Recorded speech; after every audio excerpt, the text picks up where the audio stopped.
नमस्कार, आप देख रहे हैं द फैक्ट इंडिया और मैं हूं आपके साथ राहुल।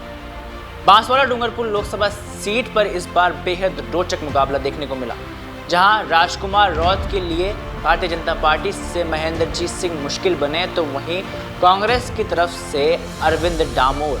हालांकि अरविंद डामोर को समर्थन देने के लिए कांग्रेस ने अपना ऐलान कर दिया था और वो समर्थन फिर राजकुमार रौत को कांग्रेस ने यहां दिया, जिसके बाद राजकुमार रौत की इस सीट से काफ़ी बड़ी जीत हुई।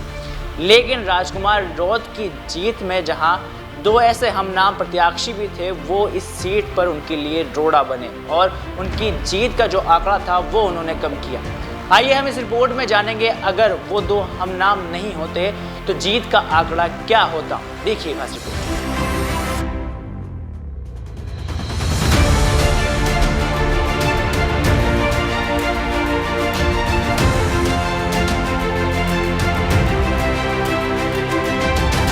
तो 2024 के लोकसभा चुनाव में बांसवाड़ा डूंगरपुर लोकसभा सीट पर बीएपी, कांग्रेस और भारतीय जनता पार्टी के अलावा कई ऐसे प्रत्याशी थे जिनके बीच चुनावी मैदान में चुनावी टक्कर थी, जहां राजकुमार रौत को कुल मिलाकर 8,20,388 वोट मिले। और ये गौर करने वाली बात है कि राजकुमार रौत के दो हमनाम प्रत्याशी भी चुनावी मैदान में थे। इन दोनों हमनाम प्रत्याशियों को कुल मिलाकर 1,16,388 वोट भी मिले हैं। वहीं मतदान होने से पहले राजकुमार रौत ने यह आरोप भी लगाया था कि भाजपा ने मुझे हराने के लिए जानबूझकर दो हमनाम प्रत्याशियों को मैदान में उतारा है। इससे उनकी जीत का अंतर भी काफ़ी कम हुआ है। लेकिन राजकुमार रौत ने कहा कि अगर ये हमनाम प्रत्याशी चुनावी मैदान में नहीं होते तो मेरी जीत का अंतर और भी अधिक होता। चुनावी मैदान में उतरकर राजकुमार पुत्र हीरालाल को करीबन 74,000 वोट मिले। राजकुमार पुत्र प्रेम जी को करीबन 41,000 वोट मिले।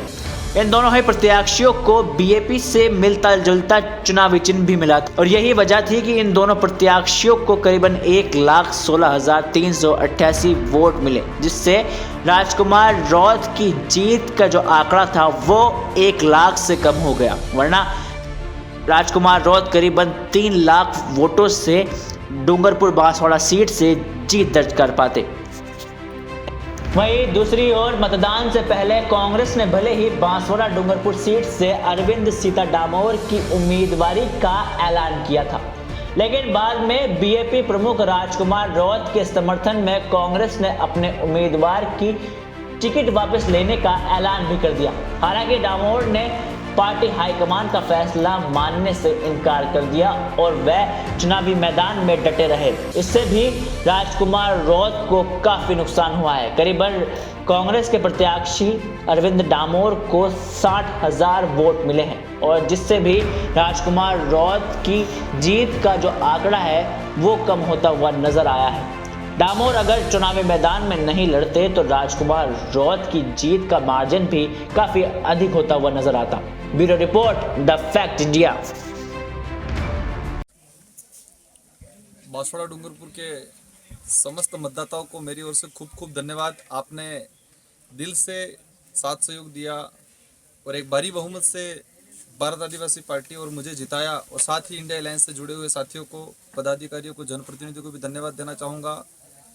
आप सबने एक बांसवाड़ा डूंगरपुर क्षेत्र के अंदर ही नहीं पूरे देश के अंदर एक मैसेज पहुंचाया कि बांसवाड़ा डूंगरपुर की जनता एक जागरूक जनता है, समझदार जनता है और आपने किसी के बहकाम में नहीं आए। कई बड़े पदाधिकारी, कई बड़े नेता आए, मोदी जी भी आए, उनकी सभाएं हुई, यहाँ के मुख्यमंत्री जी भी आए, उनकी सभाएं हुई, लेकिन सारी को नज़रअंदाज करते हुए आपने ठान लिया और लोकतंत्र की ताकत का इस बार आपने जो परिचय दिया है उसके लिए आपको मैं दिल से, मेरी ओर से धन्यवाद देना चाहूँगा। आप सभी मजबूत रहें। मैंने आप सबको नामांकन के दिन एक कहा था कि आप मुझे साथ दो और मैं और अपन सब साथ मिलके डूंगरपुर बांसवाड़ा के अंदर एक शानदार रगड़ा निकाल देंगे, और इस बार अपन सब ने मिलके एक शानदार रगड़ा निकाल दिया। उसके लिए आप सबको धन्यवाद, आभार, जय जोहार।